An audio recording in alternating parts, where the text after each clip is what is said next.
start coming back into the room. Before we jump in, I just want to share. I think some of you who are attending today might already know this, but I just want to share a couple of techniques for those who are watching it later, or if you don't know this. I'm wearing an apron and I wear it because sometimes I tear my paper in a way. When you collage, you can tear where it's a clean tear and you won't see white, and you can tear where there's a tear and you'll see white borders. And on part of my underworld, I have some white borders, and so I take paint or a an oil pastel and I'll try and cover it, and so I have to wipe my fingers on my apron. So there's that. If you notice as you begin to tear things, you can always go back and paint over it, use a marker if you want, if you don't want those white edges. If you ever want to incorporate real parts of yourself, um, I have a picture, and I'll show you. I did it another way in my other collage that I'll show you. I took a picture from when I was an undergrad, and this is my ingenue time. This is definitely my Persephone and her spring, me and my spring. And I made a photocopy of it so that I could put it in my collage and carry that symbol. Also, I found being raised in Texas, blue bonnets were really symbolic to me of spring. So I have a copy of some blue bonnets that I put in one of mine, and I like symbolism, so I also have other symbols. Just wanting to personalize this, if it when you're thinking about symbols, when you're thinking about expression, if you want to go back and create one that's a little bit more personal, just throwing some of those ideas out there to you for your technique. Keep collaging while Bethany and I begin to talk a little bit more about Persephone. There were three themes that Bethany and I noticed. There are a lot more we could have drawn out, but three strong themes about Persephone. And most of them had to do with this idea of being split in two in a way. And so called dualities. Um, And Bethany found this really cool poem that said, dualities are polar identities of one spirit, containing infinite parts and counterparts of that same spirit, even within themselves. So as if the springtime version of Persephone was always present in the underworld. And once she'd gone to the underworld version of Persephone was always present in the springtime. Mm-hmm. Um, and so we wanted to think about, like we had started to talk about with the branches, what is your springtime? But also, what is your winter? Mm-hmm. And maybe what does that, um, there's this concept called holding the tension of opposites. Mm-hmm. Um, that idea of being able to hold two opposing sides of ourselves at the same time, two things at once. They don't necessarily negate each other. Um, they're just two things that seem opposite each other. Mm-hmm. Um, so, we live in a world that's, especially the political climate, the social climate these days, that says pick a side. And if you aren't 100% on board with the side, with the version of yourself that you want to be, then just repress or push aside everything that doesn't fit that. Just fit into this mold of one side or the other, A column or B column, um, pink or blue, whatever. And this idea of holding the tension of opposites instead of squeezing us into one place says, what if you expand and include? What if you embrace more fully the various parts of yourself? Um, there's this podcast called This Jungian Life, and they like to dig into different ideas of how we live in the world, and then kind of what psychology has to say about that.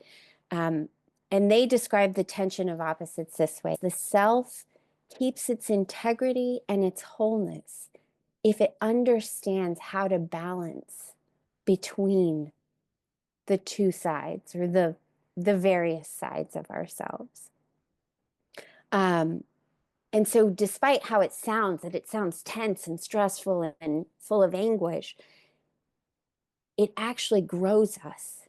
It stretches us. It allows us to expand our understanding of ourselves and of the world that we live in.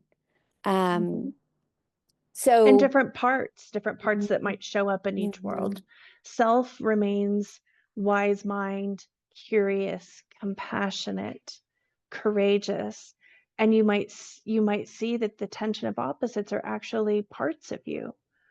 One might like to dress in pastels, and the other one has a day where they're dressing in all black.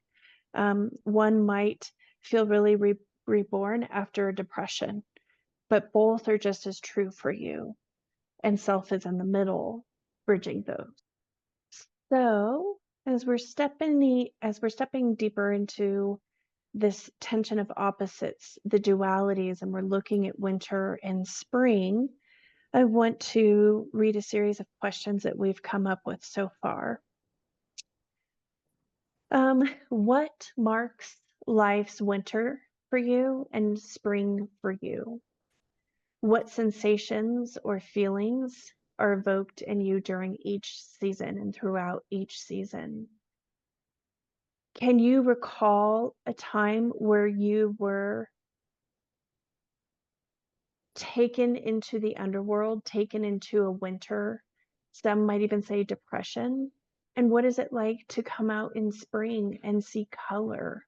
Is there a time that you were reborn, that you experienced a freshness coming to life, that you felt vigor and vitality? How do you honor newness in your life? How do you honor the old?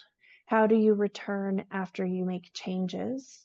How do you show up in both realms? How do you live authentically in each place? And specifically with this concept of authenticity, we have learned niceness that can dull us from our authentic self. And I'm not saying that you need to go around and be rude and crude, but how does people pleasing or perfectionism get in the way of your authentic self and how you show up in these places in your life, in these tension of opposites? The next was this idea of the maiden and the queen. Bethany talked about Kor, or Cora was one of the names that Persephone was called, and it just was a generic name. It meant maiden, as if she had no identity, no personality, no self. Um, she was simply an attachment of her very fruitful mother, if you will. Her mother, was the goddess of the harvest, and I imagine her like almost like constantly cooking, but coming up with like, oh my gosh, I just made this new flower that's going to turn into this new fruit. What do you think?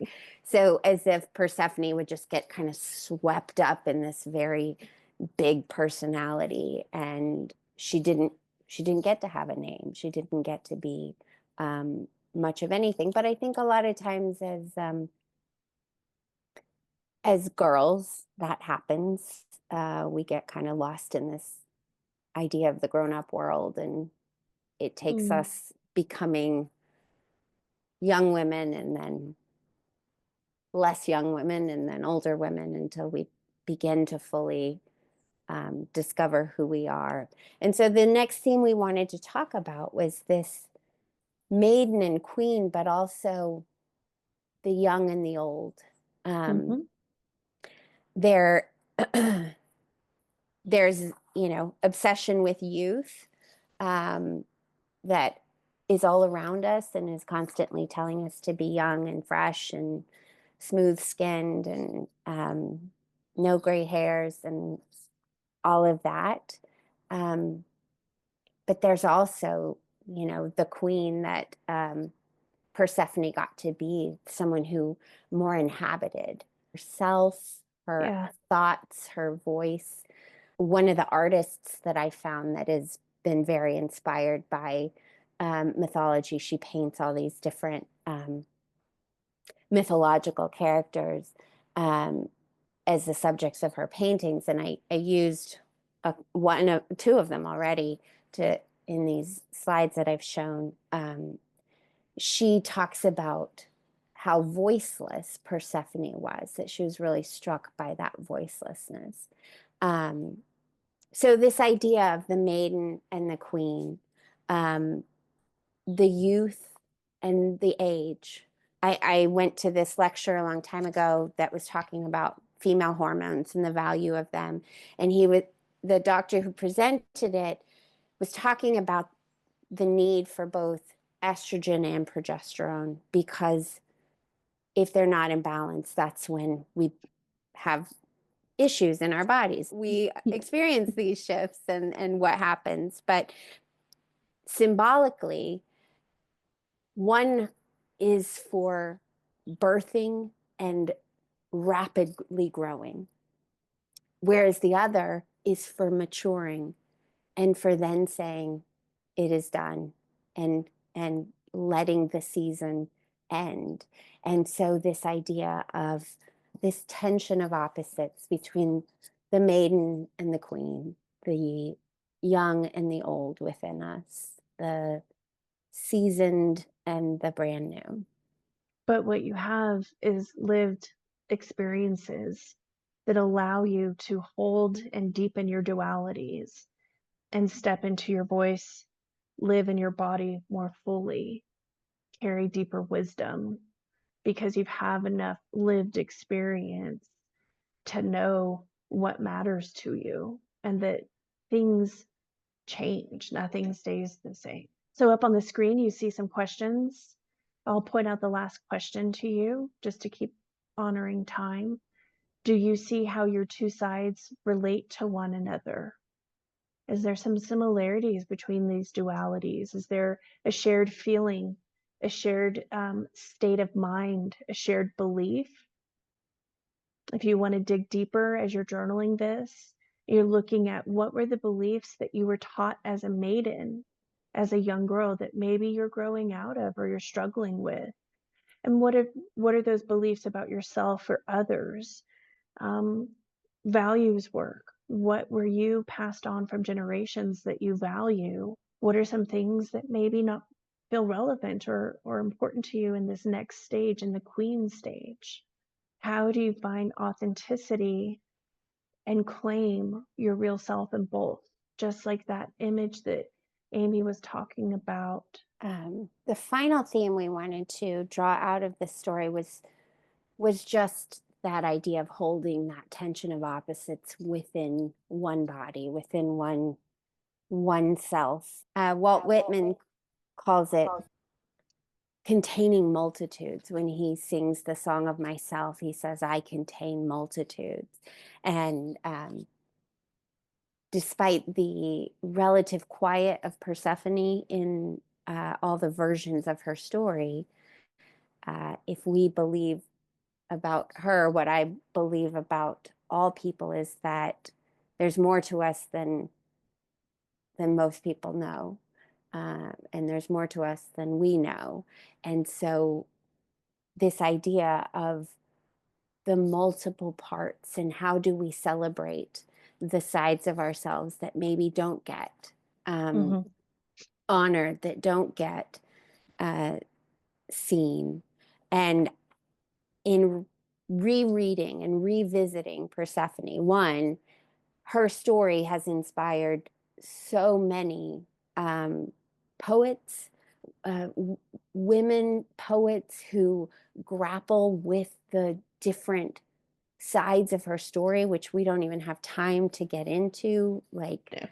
Bethany referred to the mother-daughter complexity, the complexity of how she was taken to the underworld. Like back in the day, that maybe wouldn't have been considered traumatic because it was more all the time girls were taken because their fathers made an agreement for them to be sent to another family to marry a son.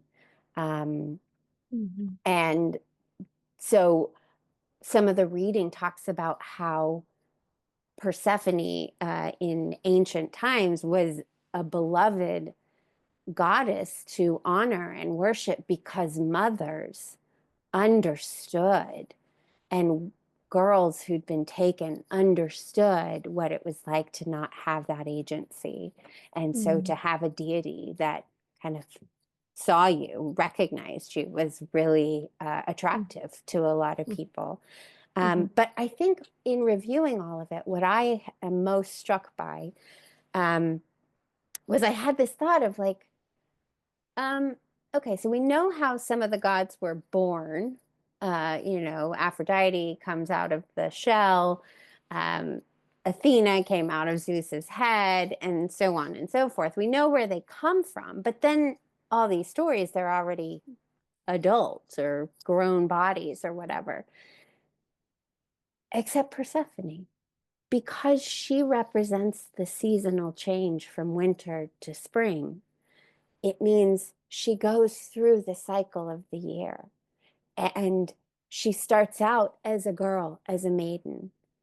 And then she comes back having lived through a winter. So she Mhm. is aged, she has changed. And I realized that she is one of the few figures in mythology who develops and matures and carries her scars and um, changes her perspective and has some kind of maturation. And I remember in all of my literature classes, like those were the characters that were the best characters. That's what made the best stories, was having a protagonist who starts out this way and goes on a journey and becomes a different way. And so we see that in Persephone, but that's because that's who we are.